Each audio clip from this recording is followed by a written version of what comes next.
So, hi guys, me Fertal. Today, I'm gonna study Makaban sa 3 term, 1 weeks gawain 1. Mga mahalagang tao sa komunidad. Sino siya ang lakas ng gabi? Okay. Okay, number 1. Sino ang namumuno sa isang barangay? A. Guro. B. Punong barangay. C. Doktor.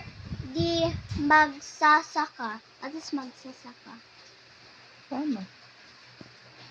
Punong barangay. Next. Sino ang nagtuturo sa mga mag-aaral? A. Guro. So easy. Next, aling larangan ang may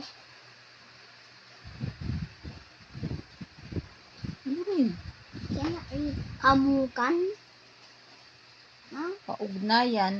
kaugnayan sa pagtuturo. Politika, I think that's police. You read first na Is it police? Politics, politika. A. And Politika. B. Education. Edukasyon. D. C. Kalusugan. D. Palakasan. Oh. Kaugnay sa pagtuturo. For teaching is Education. edukasyon. Okay, next, number 4 is ang taong tumutulong sa paggawa ng mga tuntunin sa komunidad ay kabilang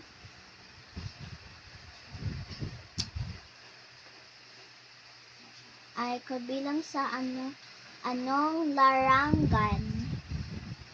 A. Politika. B. Musika. C. Sining. D. Kalusugan. Oh. Tumutulong sa komunidad. Oh, what? Politics, music, sining, health.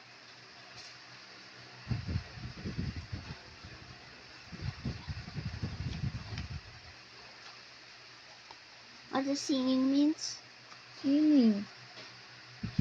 Ang taong tumutulong sa paggawa ng tuntunin. Yes. Politika. But what does politica mean? Politics. Yeah, but what does politics means? What is it for? The barangay captain. Okay. Gawad. Next, gawain B. I don't want to. Okay, now that's Guro, punong barangay. What's that for? How come this one has... You read here. Pamumuno sa komunidad. Oh, who?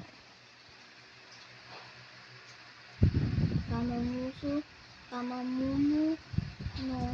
I just skip that one. I don't know that. Lugar ng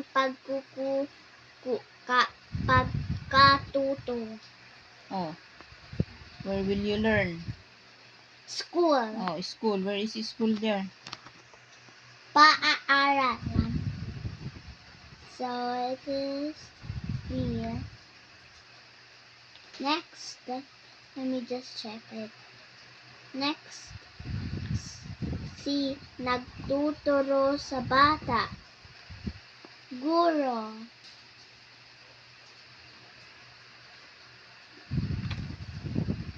Next, pag-aaral at pagtuturo. Punong barangay. No. You read tala so that you know, not mini-mini mo.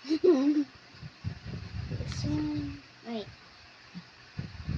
Pag-aaral at pagtuturo.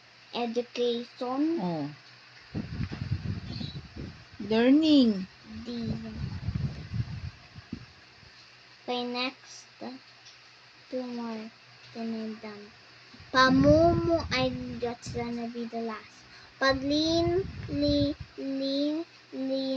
kod sa mamamayan. What?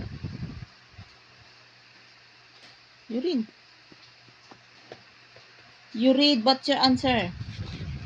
Unang barangay. Wrong. Punong barangay is pamumuno sa komunidad. Why did you say the answer?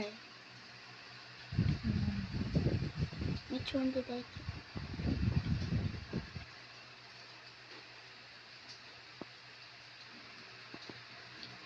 Pamumuno sa komunidad, unang barangay.